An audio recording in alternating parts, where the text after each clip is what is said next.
No, I think that's fair enough. Almost all police officers around the country, they're decent, they're hardworking, they protect us. But there are these kinds of cases that do occur where a white police officer unjustly goes ahead and shoots and kills a black person, correct?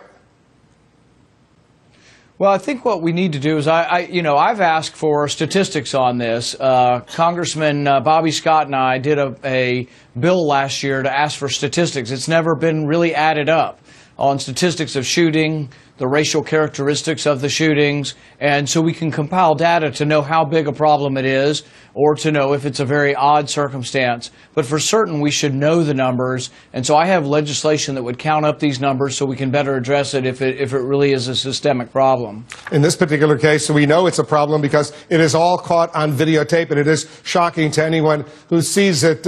You and I have discussed your efforts to collaborate with African-American leaders to try to change laws out there that disproportionately impact African Americans. And when you announced your candidacy yesterday, you said this. Let me play the clip.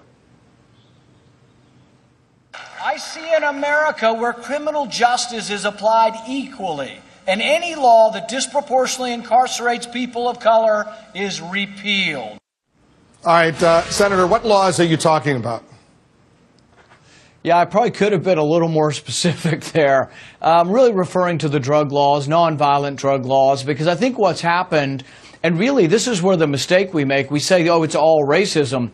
There is a disproportionate impact of the drug war on African Americans, but it's not all, or I'm not even sure what percentage of it could be even in regard to color, because often there are black police officers arresting black perpetrators in big cities. But the reason why I think it's unfair is that when you look at survey data of white teenagers and black teenagers, the use of illegal drugs is pretty similar, but the people in prison, 3 out of 4 are black or brown, and it's because we do our patrolling in big cities in areas of high concentration of population and more crime, and then maybe the white kids who live in the suburbs predominantly aren't having that same degree of patrols, and it adds up over time.